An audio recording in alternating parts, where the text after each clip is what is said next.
Is Rodriguez cancelled? Is it over for FPL owners and Rodriguez is out, Rodriguez? buddy.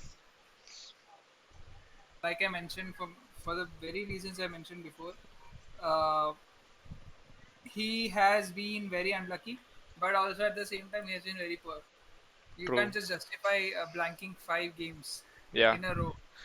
I think after that groin I, injury, his I never even performances I did good. never even saw it that he was blanking for 5 games till now. This is the first time I actually saw his stats and noticed like, why did I ship him out? Yeah, Why did I still have him? I think there was a time when you were very excited at the prospect of having someone like Rodriguez and having Richarlison and DCL up top, and you have Luka Dean who will ship out crosses. So now Luka Dean is not there. Richarlison is not in his best form.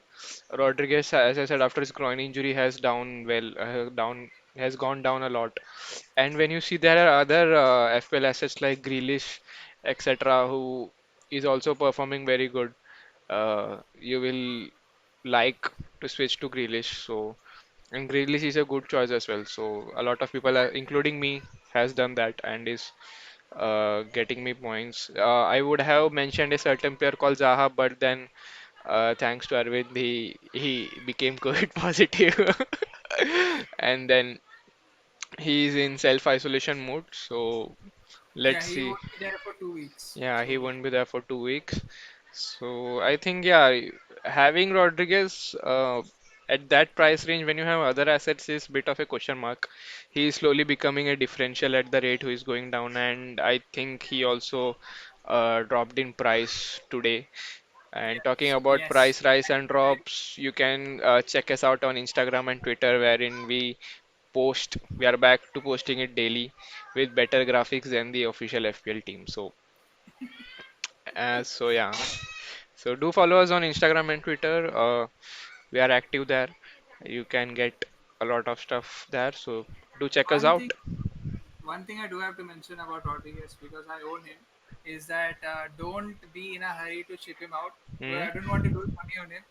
Mainly, second is that they are playing Burnley next, Uh-huh. right? They have Richarlison. They missed out Richarlison in between, Hmm.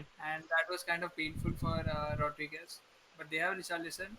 They will be switching back to a 4-1-2-1-2 or 4-4-2 diamond kind of formation, Hmm.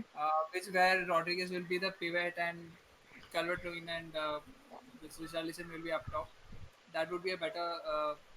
I feel they will bounce back, and Burnley Yeah. is very poor. They were doing very well at the start of the season for the first 2 games. After that, they dropped off, and they are currently 19th. And they have so it's you can ship him out. I am going to ship him out after the Burnley game. Yeah. Uh, Burnley feels like after the loss against Leeds, I'm sure Ancelotti Bhau would try to get that win against Burnley. And if you have someone with a Rodriguez asset, I think that's the last chance you should give him because after that he has a fixture of Chelsea and then Leicester, which are pretty more difficult than you Burnley. So I think you can keep him until the Burnley game as Pranav is doing right now. So yeah, it would be interesting how he plays against Burnley. If he does blank against Burnley, then And one good thing is the obvious swap for Rodriguez is Grealish, yeah, and you don't have to worry about that this week because Grealish won't play. Most likely won't play. most likely. 90% chances that they won't play. So, you're already ahead of Grealish owners in having 2 points if he plays right. So, in that case, I would say hold on to him for 1 week and observe Ziyech. I Hmm. think Ziyech is a second option close by. If you Hmm. have the money, if you don't have that much, because I have the money, I would be looking at Ziyech Hmm. uh, and Grealish. Grealish, I mean, he has done good. I would bring him in, but because of this match postponement, not too certain. Hmm. If he does, Ziyech does well, I will bring him in as like a alternative. Let me see what is his ownership. Yeah, he's a good shout as well. I also had my eyes on him. I think he's also someone who chips in with a lot of assists compared to goals. Yeah, he has 18% ownership. ownership. That that's good, but compared to the others, it is not. Rodriguez still has like 26% ownership. Hmm. You can easily switch to a Ziyech or Grealish is I think around 20% or more at this point. Yeah. Crying out loud, he has 42% ownership. Right. So I'm already better than 42% people. So yeah, that's Rodriguez. If you have him, to conclude, if you have Rodriguez, keep him for a week, see how he does, and see how Everton bounces back. And if they don't, we can switch him off. Great. So yeah. Like, I have to add something. I have to add something. Like, Mm, if you have like followed Rodriguez for a while, you might see a trend. Like, if he gets injured or something, he takes a little while to get back on his tracks.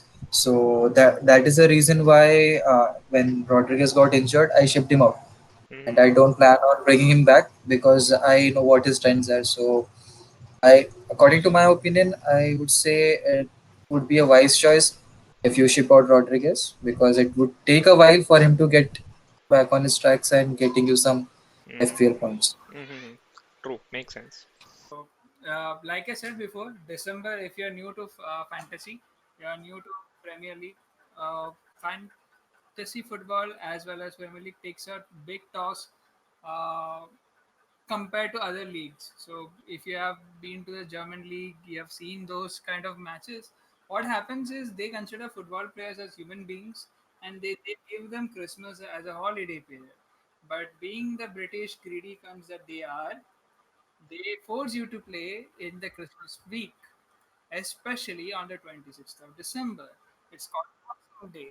And we have a history of Manchester United has a history of playing Newcastle every like Boxing Day or something. Is most likely we have them on Boxing Day.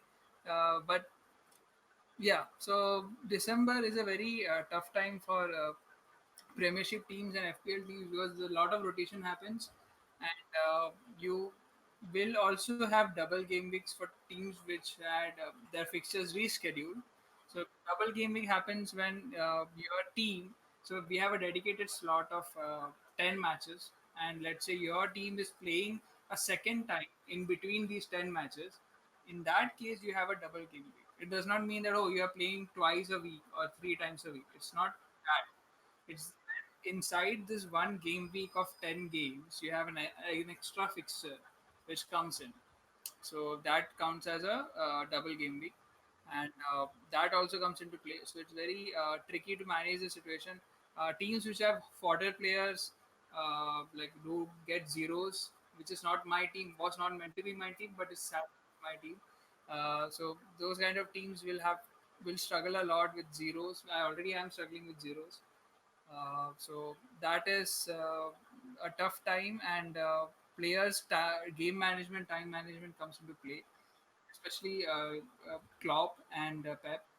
Bruno, Ole does not give a shit, so you play Bruno all the time. But teams now is a time when you pitch into the smaller teams which don't play as often. They play in Europe or anything, so they don't mind playing twice. I mean they will, but you don't know what I mean. So yeah, that's December for you summed up. What about you?